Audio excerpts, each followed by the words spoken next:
चलिए फ्रेंड्स, अब हम लोग बात करेंगे क्लास 10th का पहला चैप्टर जिसका नाम है वास्तविक संख्या।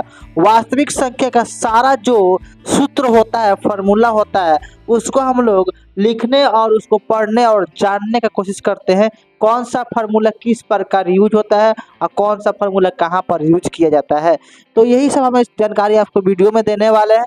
जैसे बता दें, जो अगर फार्मूला आपको याद रहेगा तो आपको ऑब्जेक्टिव को सॉल्व करने में कोई दिक्कत नहीं होने वाला है। तो चलिए हम लोग देख लेते हैं पहला चैप्टर क्लास 10 वास्तविक संख्या ऑल फार्मूला। देखिए दोस्तों, यहाँ पर पहला फार्मूला मेरा है यूक्लिड विभाजन प्रमेयिका से। यूक्लिड विभाजन प्रमेयिका से सूत्र होता है भाज्य बराबर भाजक गुण भागफल प्लस शेषफल। देखिए शेषफल यहाँ पर क्या होता है, जैसे मान लीजिए भाजक इधर होता है, क्या होता है भाजक, भाजक और भाज्य क्या होता है बीच में होता है, और भागफल क्या होता है इधर होता है, और जो नीचे बच जाता है उसको हम लोग दोस्तों शेषफल बोलते हैं।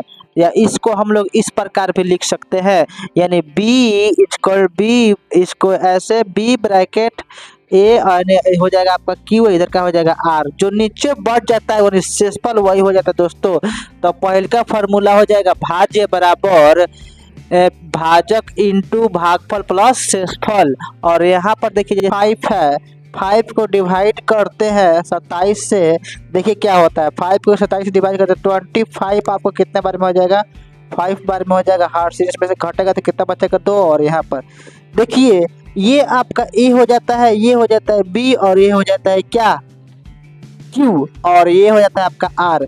यानी जो बता दे जो आर होता है, आर का मान 0 से बड़ा होता है या 0 के बराबर, यानी जो आर का मान है 0 के बराबर भी हो सकता है और 0 से बड़ा भी हो सकता है, लेकिन बी से मान इसका क्या होता है छोटा होता है। जो बी है देखिए यहाँ पर 5 है, यहाँ पर क्या है 2 है, यहाँ पर बी है तो इसको हम क्या मानेंगे बी, और यहाँ पर आर है तो इसको मानेंगे आर, यहाँ पर क्यू है तो इसको मानेंगे क्यू, और ए इसको मानेंगे तो ए हो जाएगा।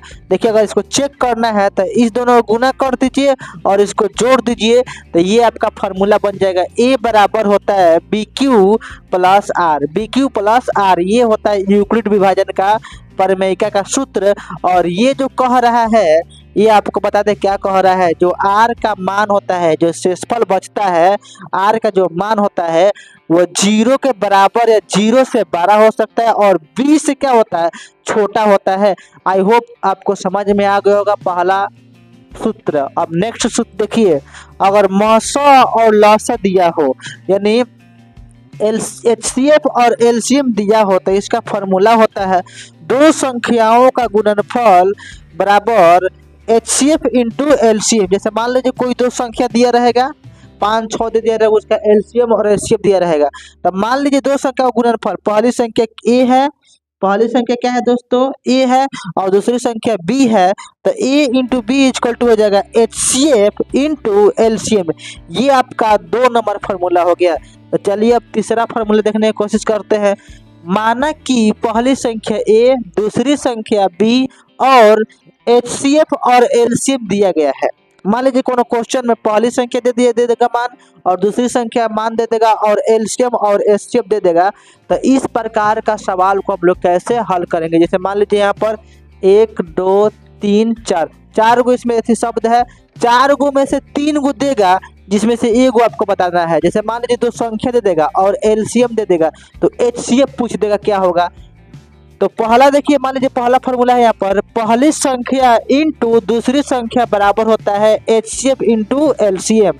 और मान लीजिए पहली संख्या निकालने के लिए बोलेगा, पहली संख्या मान लो 2 संख्या देगा जिसमें से पहली संख्या निकालने के लिए पूछेगा, तो आपको HCF का मान देगा और LCM का मान दे दिया रहेगा, दूसरी संख्या दे देगा, तो पहली संख्या निकल जाएगा।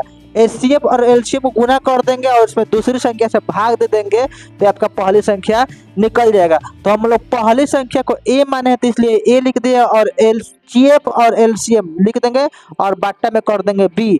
उसी प्रकार 2 नंबर सूत्र देखिए, दूसरी संख्या बराबर HCF इंटू LCM और बट्टा में क्या कर देंगे भाग। अगर मान लीजिए पहली संख्या दे दिया है और HCF और LCM दे दिया है तो दूसरी संख्या पूछेगा, तो इस फॉर्मूला से हम लोग निकाल सकते हैं। यहाँ पर भी देख लीजिए B बराबर क्या हो जाएगा HCF इंटू LCM बट्टा A हो जाएगा। उसी प्रकार अगर मान लीजिए दोनों संख्या का मान दे दिया और LCM दे दिया तो HCF पूछेगा, तो ये बार हम फार्मूला लगाकर निकाल लेंगे, पहली संख्या इंटू दूसरी संख्या बट्टा LCM। तो यहाँ पर हो जाएगा HCF बराबर हो जाएगा A इंटू B बट्टा LCM। उसी प्रकार LCM निकालने के लिए पूछ देगा, तो पहली संख्या दूसरी संख्या का मान दे देगा और HCF दे देगा, तो LCM यहाँ से निकल जाएगा। तो LCM बराबर यहाँ पर फार्मूला हो जाएगा A इंटू B बट्टा HCF। आई होप आप लोगों को समझ में आ गया होगा, तो प्लीज़ चैनल को सब्सक्राइब कीजिए, वीडियो को लाइक कीजिए और इसको अच्छी तरीक़ा से कॉपी पर लिख लीजिए। तब तक के लिए टाटा बाय बाय।